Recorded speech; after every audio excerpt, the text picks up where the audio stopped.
Good evening, it's somewhere. I'm someone. And let's get started. Tonight on our show, spontaneous dad Carl Paolino, spirited program director and avid Funko Pop collector Jason Gehlert. And as always, our hosts, two guys who wandered in looking for directions to StokerCon, Charles Baruch and John Frater. Hey guys. And we're on. Hello, guys. Hello. Thank you both for spending a little bit of time with us. It's busy. It's weird. We're going into the July 4th, and we've all got 10,000 things to take care of. I've got 25 pounds of ribs in my fridge right now, And he's not I afraid. don't know whose they are. I don't know which rib cage they came out of. I don't care. It's all the same to me. Would have been my first question is how do you celebrate the 4th of July? I mean, I don't do holidays like the way we used to when we were kids. I really honestly I don't care. It sounds stupid, but Yeah, when you get older, it gets boring. yeah. I used to like Halloween a lot, and then New York Comic Con was like just about 2 weeks before that.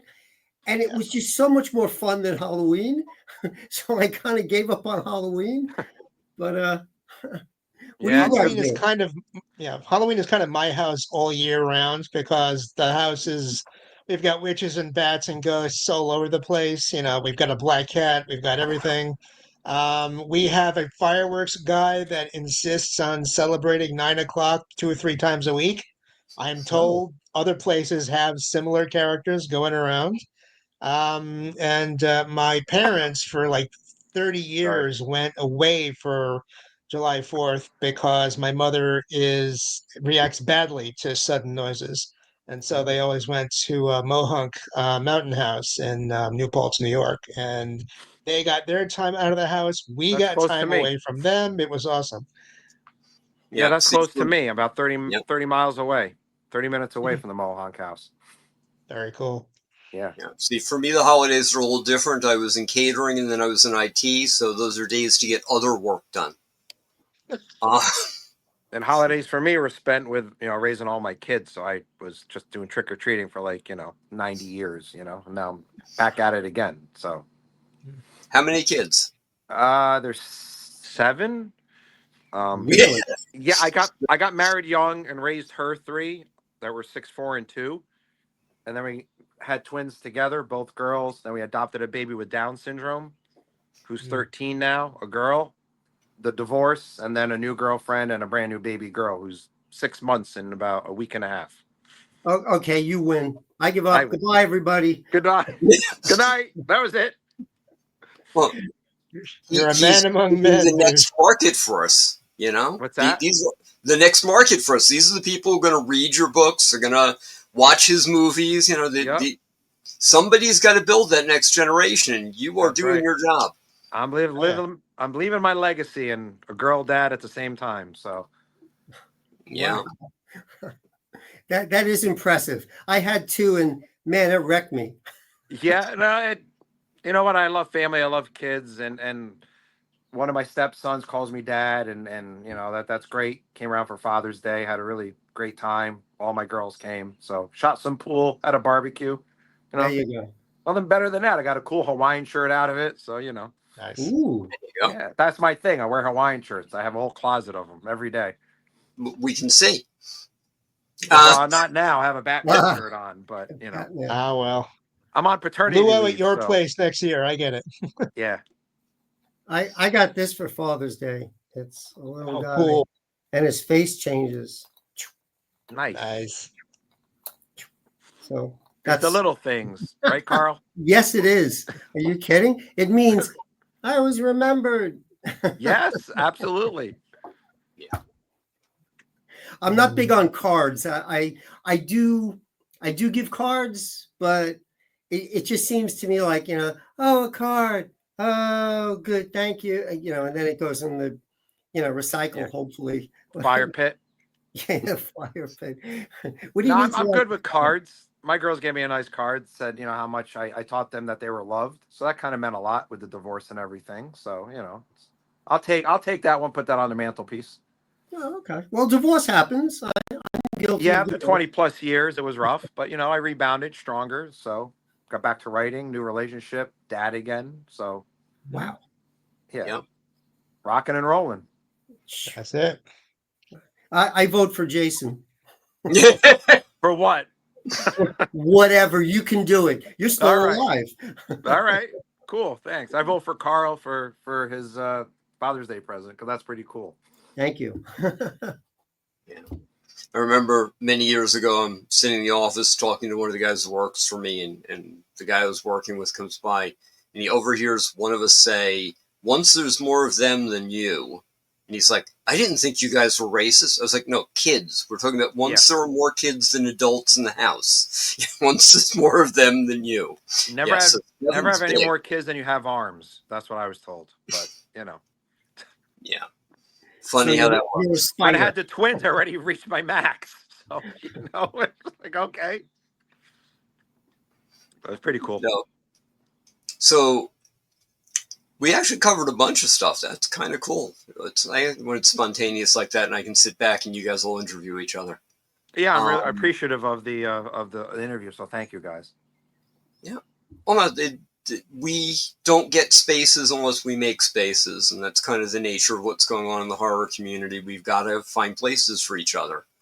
Absolutely. I was just up at StokerCon, and I kept saying that until I realized that I sounded like every oppressed minority in the world. It was like, no one's going to help us but us. We're not going to have space unless we make space. And I almost felt like, as the old white guy, I was kind of co-opting things by doing that. But it is the reality of our situation. A lot of people don't appreciate what horror does for them. That it's a release, that it's a catharsis, that it can be fun, that there's a lot of exciting things going on there. And let me lead that into something. If you guys had a conversation, I had a bit of a talk with Teal Glenn at StokerCon, and he's the one that mentioned, the HorrorCon is the ultimate safe space. This is places where people who are generally not considered, normal or mainstream can come to be normal and mainstream. So there are a bunch. There are people. Yeah, I have to say, going to the conventions, I went to my first one in 2007, World Horror Convention in Utah, and it was great just to be around authors and, just learn about each other. Made a lot of connections. And jumping on Charles' thing about the, cathartic thing of writing, I suffered multiple strokes after the divorce, and I didn't know if I'd be able to write again. And then once I got back on the horse and wrote a bunch of flash fiction to kind of exercise my brain, it was very cathartic to get that all out, with the divorce, the strokes, loneliness, stuff like that. So it's definitely an amazing thing. And I always believe in supporting other authors, artists, even musicians.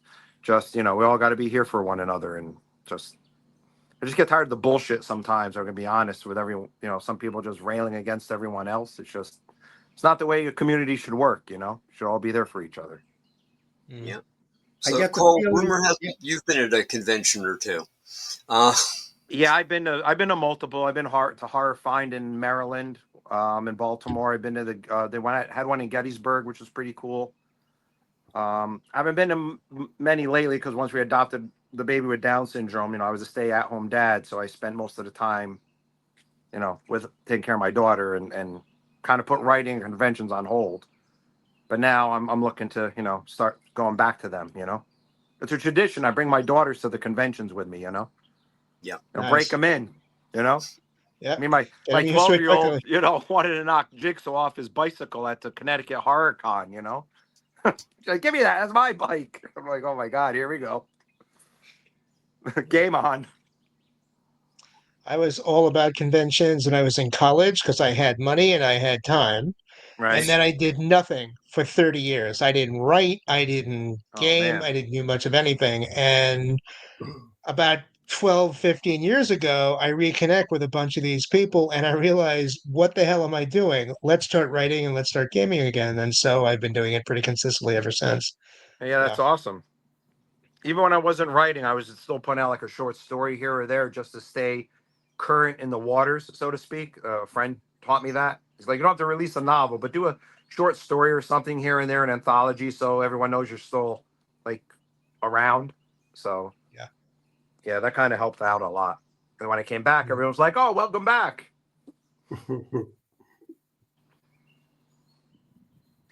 Yeah, I've Carl, never been to Stoker Con, so I'm going to get there sometime in the future. I don't know when, but I did see a little clip. My stepdaughter recorded her husband when he was accepting an award, Robert Atone. oh, yes, I know Robert. Nice. Yeah. And as usual, he puts on a great show, and he's a damn good writer. So I'm very happy for him. I think it's his second Stoker Award, if I'm not mistaken. It is. Nice. Awesome. I bought the baseball book that won the award this year, and it's a great little book. This is exactly I told him specifically because he and I bonded over the Yankees during one of the presentations. And the book got written because he and the publisher had, were exchanging DMs over the '98 Yankees, and that's how that whole thing got started. I'm just saying, that if books like this had existed when I was 12, I would have gotten into writing horror a lot sooner than I actually did. Because I see myself as a science fiction and a military fiction guy, not as a horror writer. Well, that's great. I got lots of books for you, John, that you're gonna like. But we can't talk about that now. Not yet. Nah. Let's pretend that's a natural segue. We're going to give Jason a chance to read for us. Yes. When's that? Now? That would be Why now. not? All right. Sure. Take it away. All right, hold on. I gotta get my book. All right, so this is from my latest through Raventail Publishing, Europa. It's book 1, Rise of the Carnelians. It's a science fiction horror novel. Moving up the charts very well because I've been promoting it like hell on TikTok. So thank you for everyone that's supporting me. Basically, Yellowstone explodes on Earth, and we send a team to Europa to colonize it or check it out because it has frozen water. So we are picking up about halfway in. We're on the frozen tundra of the moon. We have Adrian, who's a billionaire. He's the one who financed the trip. Filene, who is the kind of like the researcher. She researches culture, stuff like that, like the archaeologist type, and languages. And then Seth, who is the doctor. So here we go.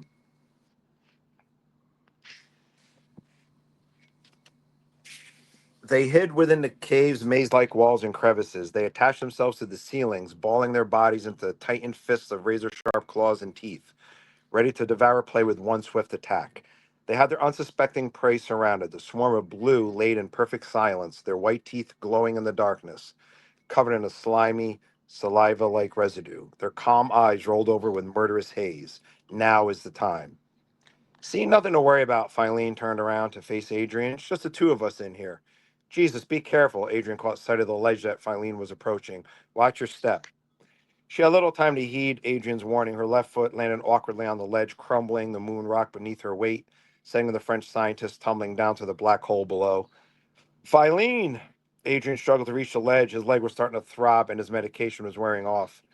Adrian, her voice echoed up from the blackened pit. Are you okay? He shouted into the radio. You think I broke my leg, she grumbled. I can't move. Hold on, I'll call for help. Adrian attempted to find the correct frequency. Damn, he muttered, realizing the cave's walls were inhibiting the radio's frequency. Filene, can you hear me? Her voice returned with constant static interruption. Adrian, her voice sputtered and clacked with annoying inconsistency. Shit, shit, shit. Adrian fumbled around in his pockets, his fingertips clamped around the emergency flare. He carefully limped over to the crumbling ledge and sent a flare over. It briefly illuminated her position. Adrian stared down in horror. Filene lay in a contorted mess at the bottom of the pit. As the flare flickered in and out, Adrian noticed a large number of creatures no more than a foot in length rapidly approaching her injured body. Filene screamed down to her, but it was no use. His words were lost in the static. The flare died out, and Adrian feared the worst. He frantically searched his pockets for another flare. He found one. Come on, Adrian said, sending another one skyrocketing to the dwelling below. In the flare's instant illumination, he watched the creatures ravaging Filene's decimated body. Her suit was ripped apart, her mask cracked open. Adrian caught one last glimpse of her face. Her mouth trembled, her lips quivered. To Adrian's surprise, one of these sinister creatures retreated from her mouth and worked its way down her throat, just as the flare extinguished. No, he bellowed. Damn it, his anger started to overtake him. He saw something climbing up from the ledge. He lowered his head to illuminate the area with his mini flashlights. They silently approached Adrian, forcing him to backpedal in a meager defense. He lost his balance and stumbled. The creatures attacked their bumbling prey. Lunging, they knocked him over. Adrian felt his helmet crack from the vicious impact, sending fragments of the helmet skittering across the rocky terrain, allowing the dangerous cold air to rush over his body. The helmet's lights flickered on and off, eventually returning a wave of permanent darkness across the cave. Meanwhile, back on the ship, son of a bitch, Ulysses huffed. What the fuck happened out there? Seth attempted to get his breath. He was hunched over, obviously in pain. Seth, can you hear me? You're okay, Ulysses asked the young doctor. Seth tried to talk, but his throat swelled. Ulysses pressed the button on the intercom. We need medical assistance in the chamber. Casper, Jillian, anybody. Seth starting to stand up. He convulsed, sending tremors throughout his once healthy body. His mouth frantically danced around. His lips swirled in some sort of trembling pattern. His tiny claws pried open his lips. His ears bled, and as moment's notice, his nose gushed as well, the dark cherry red fluid filling his helmet with blood. Ulysses stared at Seth with a paralyzing parental concern. In the rear, he heard the doors open, but was unable to immediately turn around to face Casper or even Jillian. Before Ulysses can even move a muscle, Seth's helmet exploded, sending a spray of green and red blood flying through the chamber and affixing Seth's remains to the nearby wall. His body limply fell to the floor, quivering one last time. Ulysses cautiously turned around and stood face to face with the faint wisp of smoke billowing from the end of a .12 gauge shotgun. That's the scene. Cool. Thank you. We will have links at the end attached to the video as to where you can pick all that stuff up. Yep. And may I say it's 99 cents right now on Kindle, courtesy of Raventail. You absolutely may say. Thank you. And That's Jason it. Gehlert on TikTok is where my video is. Got over 4,000 likes, or views, I should say. It's boosting sales. So I'm happy about that. So thank you, everybody. That's terrific. Cool. So, Carl, tell us a little bit about what you've been up to. Yeah, Carl, what's up? Well, let's see. What have I been up to? You don't mean, Charles, do you mean production-wise, or do you mean just in stuff in general? Because we're flipping around here. I'm not sure what you wanted to. You can start with one, make your way to the other. It's okay. All right. We know Spontaneous is closest to your heart. We'll start there. Well, let's start with teaching college, because that's always a great experience. I didn't realize it's been this long. It's been about 25 years that I've been with School of Visual Arts and teaching in the various art departments there. And I'll tell you, talk about a great experience for someone on the faculty, especially if you're interested. If you in your part-time, your other job, if you're a writer or producer or whatever it is you end up doing, what's interesting is here's a wealth of material that you get to learn from the students, because they're into everything. You get to see everything about pop culture. You get to hear about what they're reading, why they're not reading, what they're eating, what they're watching, what they're playing. I mean, it's a really, it's a great opportunity to see everything that's going on and go, I could work that in the next script. I could work that in the next short story. It gives me information next time I'm on, a podcast with Charles, so you get all this great material. And I think that's one of the things I enjoy about teaching in general is it gives me great material. The other part is it feeds what I work on.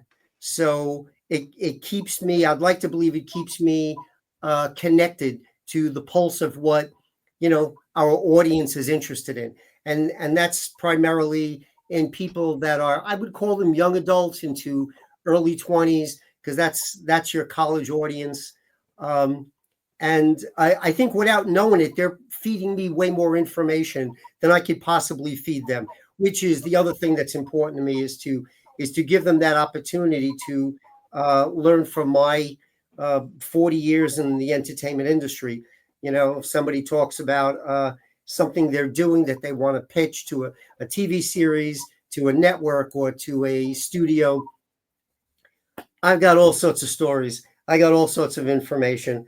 I mean, ultimately, it almost always boils down to who you know, and there's a great story in itself, right? You know, hey, well, I know the right person, so we had a coffee and we wrote out the concept on a napkin, and next thing you know, you're making it happen. But you also get to see trends, and that gives you an idea of what your next book is going to be, your next short story, or your next project that you really want to put a lot of time into. So I know I get a lot out of it. I'd like to believe the students do too.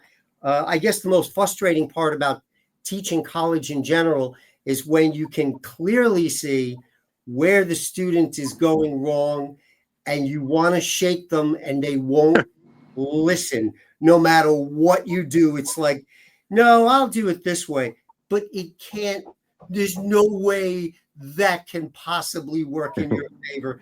But I guess that's what it means to be 19 or 20 and you're going to college, and I guess you're still living at home, and you know, and mom's still doing the laundry or whatever situation they're in. You can make some mistakes, and I think they're good mistakes. I don't think they're bad mistakes. They're just things you're doing, and hopefully you learn from them. And I guess the other fun part is like, where was I almost 2 weekends ago I was out in White Plains. Oh, come on. What was it called? It was last convention I went to, and I can't even think of what it was called. Undiscovered Realm Con. It was in White Plains. That was the first time I'd been there. I was invited as a guest, and what a great show it was. Is a lot of foot traffic. I mean, you know, for those of us who do, by show of hands, I don't know how many of you do trade shows. I try to do as many as I can, but I think my days of paying for a table are over with. You know, it's nice to be considered a guest. It's nice to be considered a celebrity. So I did a great show. It was a lot of fun. I got to meet a lot of people that had recognized my work from the 90s and early 2000s, the work I did on when I was with MTV. So that was a lot of fun. But, you know, one of the really great things that happen is when somebody comes to your table and you can kind of tell they're your age, and they go, "Hey, how you been?" And I'd be like, "Great. Do we know each other?" And then you realize it's someone you went to college with, and, you know, you had beers with for like years, and you're like, "Wow, I don't know. I guess you recognize me." But it's great. You can catch up on those stories that like, oh, there's someone I haven't spoken to in over 30 years. All right, we got a lot to talk about. Hang out, you know, and you can totally catch up. And that's a lot of fun. That's truly a lot of fun. You can just get some of your credentialing. You should mention some of the things you've worked on. Sure. So I'm guessing we're all old enough to remember the MTV days. So the thing about MTV was, I mention this to my students these days. I try to talk about what my career is like, because they're all artists of various types. I've taught in animation, film department. I've taught in fine arts, design work. So one of the things I kind of hammer into them is you got to have multiple sources of income, or just go take that editing job or whatever and stick with it for the rest of your life. But you might end up a little bored. So if you're determined to be an artist, multiple sources of income. So I talk about the kind of work I do. It's that, you know, I do buy and sell some antique work, and I teach college, and I also publish my own comic book series. So, you know, there's all these different things that you can do. And it's really funny when you kind of like see, you know, everything just, their eyes glass over, like they just can't, like, this is just way too much information. They can't quite get it all, but determined to, you know, hammer them into their heads. And so I'm bringing right back to what you asked me about that, Charles, was I try to mention what went on in the late 90s and the early 2000s. And I talk about MTV, and someone will say, oh, yeah, they're doing drag races or something. like they don't quite. I said, no, you don't understand. Imagine how, you must know how big Taylor Swift is right now. Like her, hate her, doesn't matter. She's big. She's worldwide. That's what MTV was in the late 90s into early 2000s. It was the biggest thing. Everybody watched it, from the elementary school kids to everybody who was in the professional sector, who were in their 20s and 30s. They were all into this. And they all talked about it the next day. What was the next show that they saw that they loved? Yeah. One of the shows I was instrumental in making happen, or at least that's what I'd like to believe, was MTV Celebrity Deathmatch. And yes, there it is. Yeah. Thank you. So yeah, that was amazing. I spoke to one of the producers, and he found me through someone else. It was a smaller world back then. We only had about 1,000 TV channels. We didn't have 8 million like we have today. So the question was, how quickly can you make puppets and how cheaply?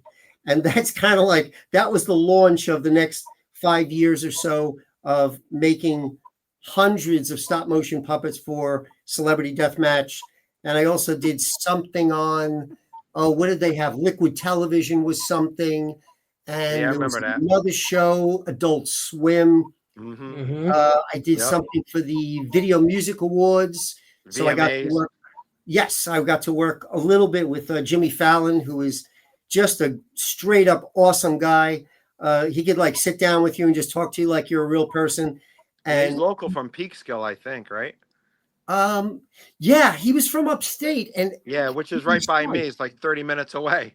Really? I think his whole family's from up there, because like he came down. We were doing a fitting, so we were making these full-size characters of the NSYNC characters, stars, pop stars. But he was going to be the middle guy, and we were making this harness that he would wear, and he would have 2 full-size dummies on his right and 2 full-size dummies on his left. And with a bar, he could make the arms move and the legs move. And so we came in for a fitting, and it's like, they send limos around, and the limo came, and he came up the stairs. I was on a 3rd floor walk up, and his face looked like somebody beat him up. It was just like, it was like bloodied. And I'm like, what happened to you? He goes, nothing. It was a family get together, and we were doing the potato sack race, and I was winning, and then I fell on my face, and I was like, okay, I guess they're going to put you on TV. They'll cover that with makeup or something. But what a straight up awesome guy, funny, very tall. I'm not very tall, so to me, it looked like he's about 6'3" or something. He was a big guy. And he was just fun. He showed us what was wrong with the apparatus, what was right with it. And then a few days later, maybe the end of the week, we delivered this very large contraption for him to get on stage and to operate it, which was fun. And as we were there, we weren't allowed in. They kicked us out at one point. I'm trying to remember why. Oh, Janet Jackson was there, and she was going to do a rehearsal, and no one was allowed to be in the theater. So they're kicking us out. And as I'm being kicked out, there was this little blonde girl. I mean, I like I said, I'm not very tall. I'm maybe 5'6.5", and a little blonde girl, like just kind of like squeezed by me. Very pretty young woman, and right behind her were 2 of the largest men I've ever seen in my entire life. They were just as tall as they were round, and I was like, wow. And that was really caught my eye. And I had some production assistants with me at the time. And they said to me, oh my God, did you see? And I said, yeah, those guys were gigantic. And I said, no, the girl. And I said, oh, the little blonde girl that I was like this close to? And they said, that's Britney Spears.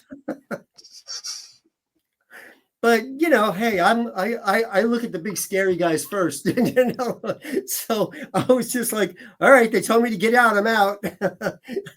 So, but MTV was the biggest thing. Students today don't even know what it is. They're just that was a roundabout way of me getting to the end of this story. They're just like, we don't get it, MTV. It's like, yeah, I know you don't get it. But when I do trade shows, I get people in their late 20s, late 30s, into their 40s going, oh man, that was my childhood. Sneaking out of bed, turning on the TV, listening real close. I wasn't allowed to watch it because of all the cold-blooded murder that took place. And for anyone who's listening, who's going to be listening to this podcast, it was puppet murder. Let's just be clear. The puppet, or so your lawyer told you to say, would spew orange blood. We couldn't use the red color because the MTV lawyer said you cannot use red, and they sent us a paint chip. It was like this weird orange color. I'm like, really? Arms are being pulled off, heads are being crushed, orange blood came out. That's what you're worried about? Really? Have you seen the WWF? So there you go, Charles. Did that help? So, Yeah. I mean, I've worked with enough lawyers that I believe that bit absolutely. When you make a photocopy, you call it a photocopy. You don't call it a Xerox. They have rules about these things. Never occurred to me. I remember mimeograph, the round drum. Yes, I do. With that smell that could kill you. Yeah. That's it. New ink on the paper. And don't make any plans in the next 20 minutes. You had it on your face, and you're like, oh man, this is great. All at the age of 4. Strictly for my own curiosity, because I have to ask this because you're mentioning MTV and Celebrity Deathmatch. Did Seth Green approach you for advice when he started making Robot Chicken? No, I don't. I've never met Seth. I don't know much about him, but from what I heard, he just figured out what the next level was going to be. Because let's face it, Celebrity Deathmatch came out first, and just as they were killing the show, I got another TV series off the ground. I think it was called The Wrong Coast. It may have played in Canada. I lost track.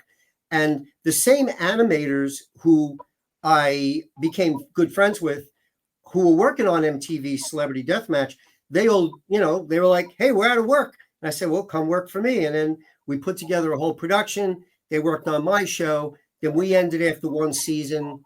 And then it was right at that moment that maybe right before that or during that was Robot Chicken.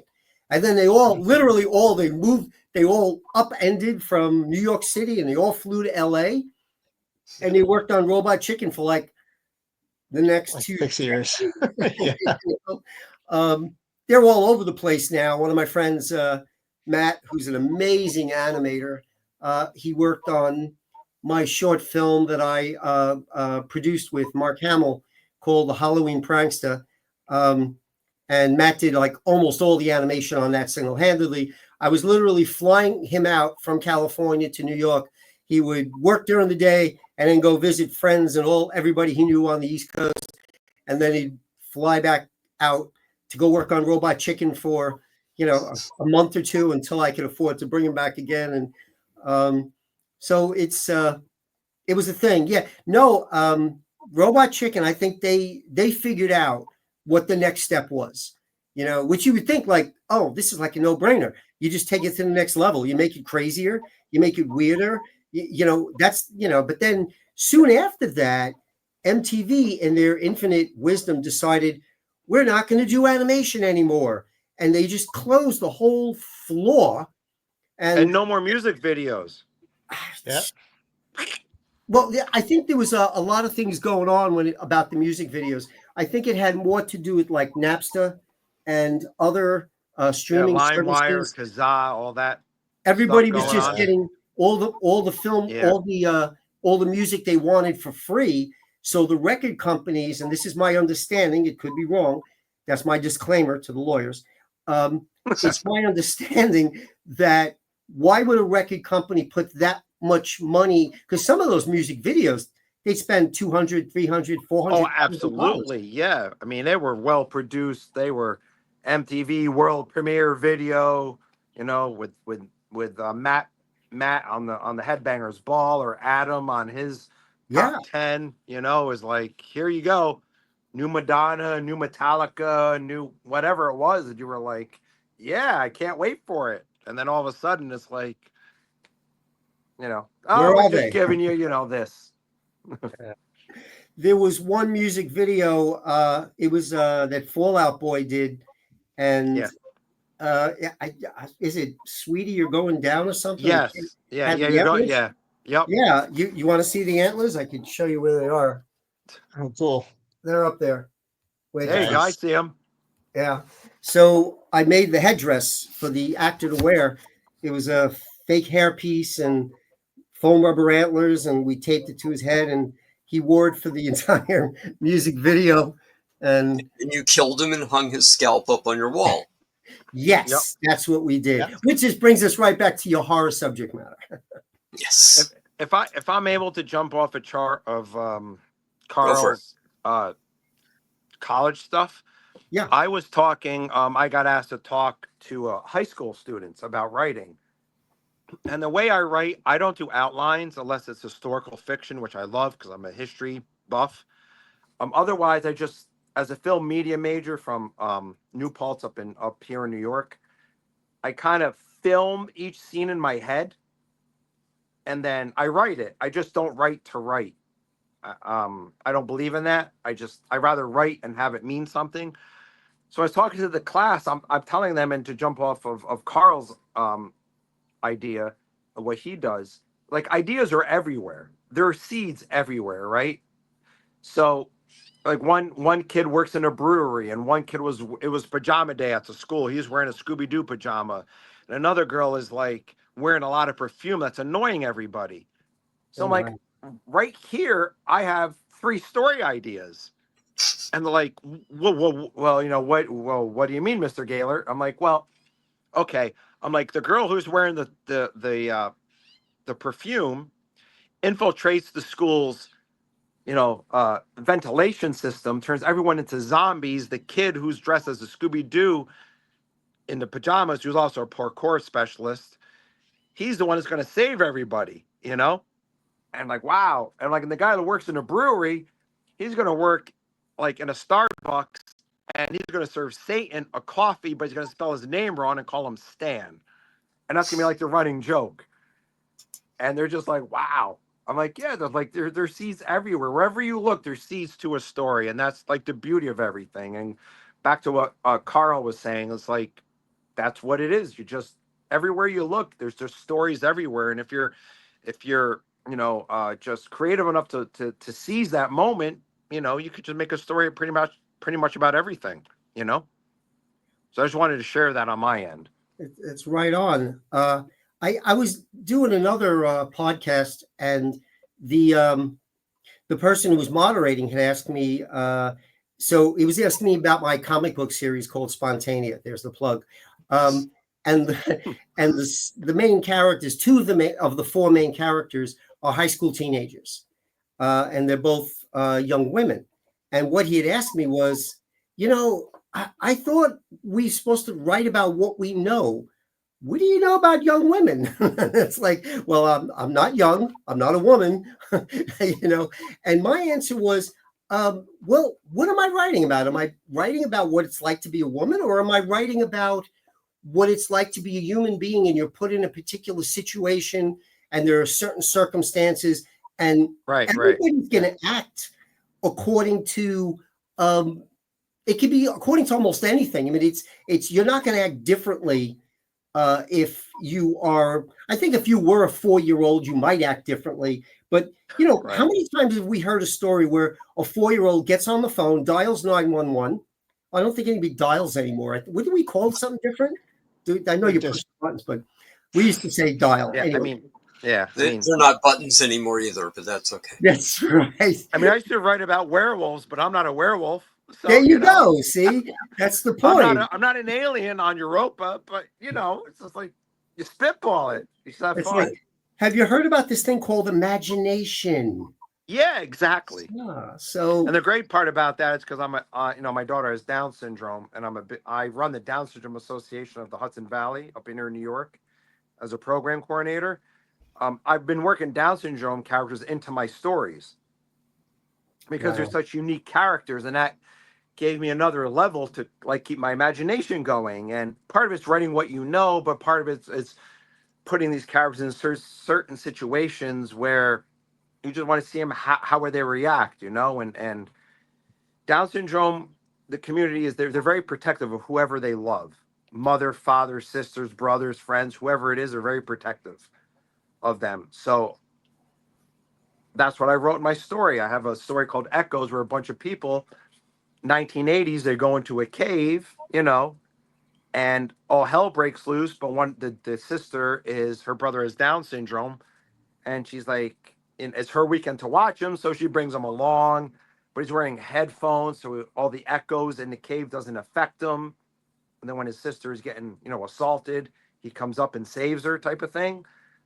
So that was a very unique avenue for me to go. And ever since then, I've been kind of introducing him into my stories to raise more awareness and everything like that. So, I just want to share that because that's something that's very passionate to me. So to give them more awareness in my stories, it's really pretty cool. It's pretty cool. It's fucking awesome, honestly. If I can say it that way, can I say that? You can totally say that. All right, it's awesome. Yes. So representation is a big deal. Another thing that I see you're doing, Jason, is you're researching. I mean, granted you're living with the person, but that's research. Yeah, honestly, when we adopted the ex and I, the previous marriage, when we adopted her, the doctor's like, all right, we have a girl with Down syndrome. She's from Boston. And I'm like, okay, is she healthy? Well, like, yeah, but she has Down syndrome. And, as a manager at one of my supermarkets, I've dealt with Down syndrome population. I'm like, all right, that's fine. But is she healthy? That's all I care about. Is she healthy? I'm like, yes. I'm like, fine, done. We'll adopt her. Because I'm a Patriot fan, honestly. So from being from Boston, it's like, it was a no-win. But then we took her in and we learned sign language. So that's the second language.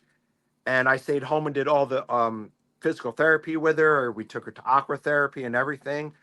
She's 13 now. She's totally my anchor in life. And she swims. She does parkour. She does dance. She does basketball.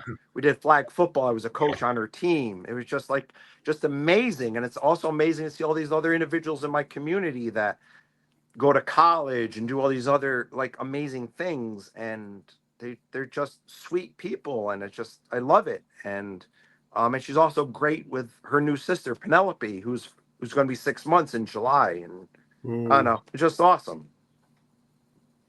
Very, very cool. I'm going to segue us a little bit with this very smooth segue of, so what are you doing next, Carl? Oh, what am I doing? Spotlight, it's on you. That's okay. That's okay. I'm finishing the third book of a middle grade trilogy. I'd like to call it science fiction. I'd like to call it, I don't know, just adventure series. It's, I grew up watching Scooby-Doo, the original series, not the 10 versions they came up with after. No, the original. It's the best. Yes, the original was the best. The idea of, you meddling kids, the idea of these young people that kids, just are old enough to drive, or at least one of them is. I almost got away with it. There you go. And who is it? They pull off the mask. Yeah. I mean, to me, those are great middle-age concept stories. So I'm finishing the third book in the series, and I'm going to be hunting for a publisher very, very soon, maybe just a couple of weeks away. The first two books are completed. The third is, I have a very well put together first draft. So I know, I can quickly complete it if I need to. But I've just been talking to people who have had books published, again, authors, right? And they're saying that middle grade is something that's growing. The interest is growing, and I've got a lot of fun characters. So the name of the book is Faustina, and there's a subtitle, but I don't want to get into it because it's still a little bit under wraps. But it's one of my favorite books things I've ever worked on before. And it started right around like just before COVID started. So it's something I've been working on for years. And then in between that, I started my comic book series. And I'm going to be hunting around for a publisher of Spontanea, because we finished the book that I autographed for you, Charles. The first 6 issues of the book.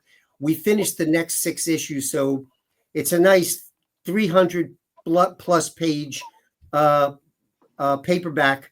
So the question is, do I self-publish? Do I try to find the right publisher for it? It's always the question. Yeah, right. But I may hold out till to New York Comic Con, and there's going to be a lot of publishers there. That may be the perfect time to do some pitching and see who's interested in all 12 issues, because now it's a complete story arc, and all the characters, you get to meet them all and see what they're doing and where they're going. And if I can just write on that story that, Jason, you were telling us about your daughter, and the reason I refer to that is, in a way, it's research, is I wanted to introduce a trans boy to the high school group within my my Spontaneous storyline. Right. So I made some calls, I made some emails, and one of my former students said, "Sure, I'll take a look at the scripts." And I sent him the script for those pages where we introduce a new character. Strangely enough, the character's name is Charles, which is also my father's name. But I thought it would be kind of interesting because the name Charles means man. So I thought that's a little interesting tie-in. So this character was in high school with these kids as they went through their last 4 years of high school and was transitioning. And I wrote what I thought it was going to be like. I even had the artist illustrate the character the way I imagined the character would look. So I sent it to a friend, and he got back to me and said, "It's all wrong." And, rewrote some of the lines, but mostly the way the character looked, and sent me the most beautiful, lengthy description of what it's like to go through transition. And it was just like, because, I think we're used to seeing this type of character created for a television sitcom. And it's just such bullshit. And the way they do it in Hollywood, it's just like, this is the way this writer thinks it is. Yeah, but it isn't. That's not what it's like. I've had numerous students that are part of the LGBTQ family, right, and it's always just mind-blowing to me. I just sit there and go, "Oh," and then you go, "Oh." I was a child in the 60s, and I grew up mostly in the 70s and went to college in early 80s. And, it was still something that was so taboo and swept under the rug. Not so much for me, because I worked in the entertainment industry. I worked on a lot of Broadway shows, and there, everybody's just very openly gay in Broadway shows. Who everybody is. It's they let you know, and I think that's great. I think it's good for their mental health. Early on, though, it was a little frightening in one respect. I was working downtown around, oh my God, Christopher Street and Sheridan Square, I want to say, right where 10th Street crosses Christopher Street. And it was a large gay community there. And we used to get out of the studio. We were right nearby. We used to get out of the studio 1 in the morning, 2 in the morning. And they used to warn me, when you walk down the street, if you see a group of people walking around with baseball bats, get the fuck out of there. No doubt. Yeah. Fucking run. Right. Yes. So I was like, oh, you do the Edith Bunker. Oh, takes you like 3 shots to 3 takes to understand what that was all about. So that was an experience. I have a question for Carl, if I may. Go for it. Present. All right. Awesome. So I don't know what capacity you are in the comic creator business, but I always wanted to create a comic based for Down syndrome. So my thought was, it's kind of loosely based on my daughter, but she explores the toy chest, and in the toy chest, there's a lot of like broken characters who need to find their way type of thing. So out of that comes a bunch of stories. So I don't know if you're an artist or you're a writer in that realm of the world, but maybe off air we can talk a little bit about that. Absolutely. Yeah. Yeah. Because I really think that Down syndrome needs more awareness. I'm also a respite worker for autistic twin boys. I know autism gets so much attention, but Down syndrome kind of doesn't. So I'm kind of trying to like Autism also gets a lot push of the awareness. awareness up a little bit. So that's always been a passion project of mine. Yeah, so that's just that was my question to you. Okay. So Yeah. A couple of things. One is Charles will put us in touch, so we can definitely talk at any time. awesome. I the appreciate second- that, sir. No problem. My pleasure. Are you kidding? The second thing is something for you to think about before we talk. It's whenever I hear, basically what you're doing is you're giving me a pitch in a very friendly way, of course. And Yes, that's of fine. course. Like a query letter. Yeah. Yeah. Only cooler. Thank you. So the question I'm going to ask you when we do speak privately is something you need to think about now is what's your end game? Because I get students coming to me all through the semester. They're like, I want to do this and I want to do that. And I have plans for this and I'm going to make this and I'm going to make that. And then I'm going to be a singer. And so my question is, what is your end game? So my end game, yeah. I do have an end game. Okay. My end game is to take a character like my daughter in her likeness, perhaps, explores this toy box where all these characters are like broken crayons or whatever, whatever, is the deal. And they all gotta go on adventures to explore who they are and their end game and their adventures. And it's like, it's okay to be like a broken crayon. Does it mean you're not a full crayon? You're still a crayon. You still have color. You still have life. You still can explore, that kind of thing. Like, that's kind of my mentality with it.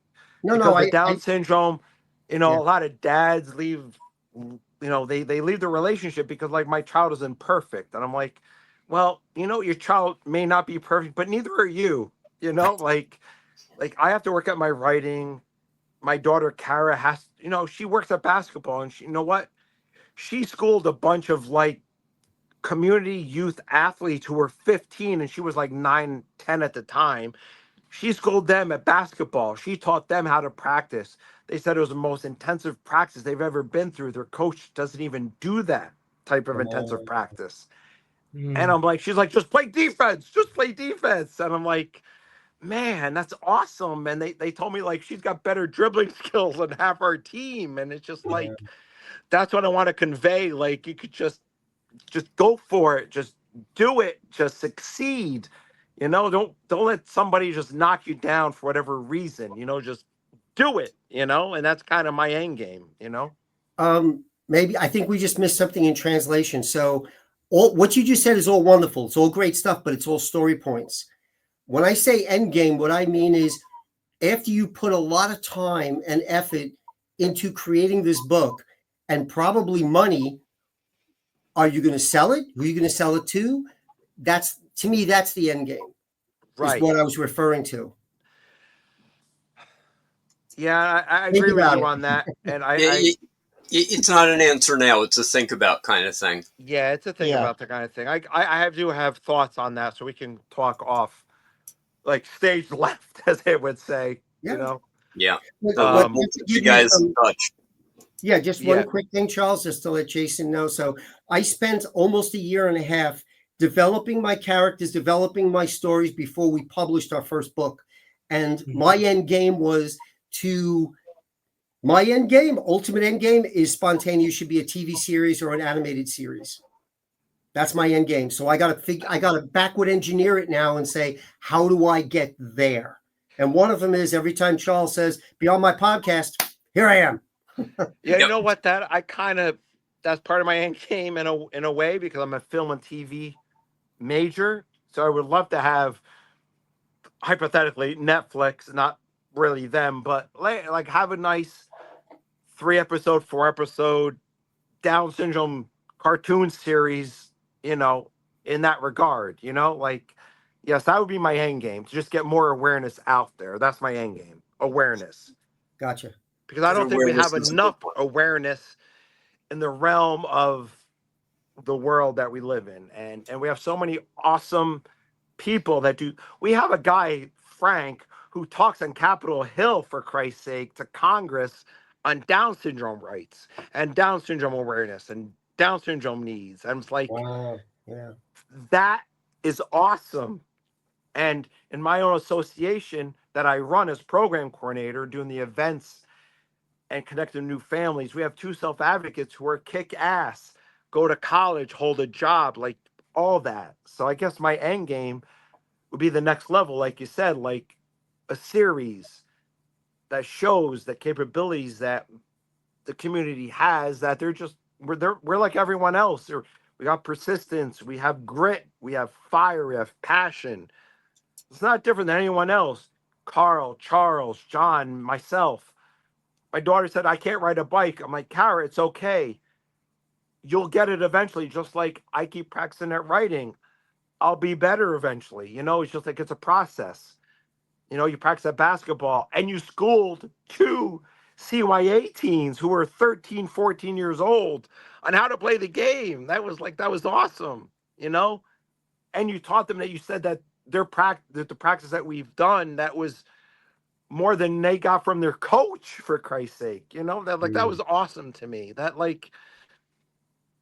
it was awesome. Awesome. The passion is there. I see it. Yes, I need to it's pivot you to what effing you're doing awesome. next. If Jason, half the world had my daughter's freaking consistence and persistence, honestly, like, she doesn't quit. She just goes at it and at it. And it's great. And she was on the basketball team for a Special Olympic group, and she was on flag football. She played center. They scored in every play she played center. I'm like, you were the key cog in that whole thing. You know, you had to snap the ball to the quarterback. They had to pass it. So you were very important, and we won the game. So it's like, and then she's hugging everyone and saying, great game, everyone. Go, bro. Jason, We love you, bro. And it's just like, Jason, I need to rein you in a little bit here. Sorry. Can you talk about what you're doing next? Because we have another podcast we're recording tonight. Sorry. But what I'm doing next is a short novella called The Embryo, kind of based on my real life situation. Woman's pregnant with a baby. She meets a mysterious benefactor. She comes possessed, turns into something really disturbing. Her boyfriend tries to save it all. It doesn't really happen. And then all hell breaks loose. Very cool. Nice. Okay, so it's time for us to end this little adventure so we can start the next one. So, Danny! Oh, Danny!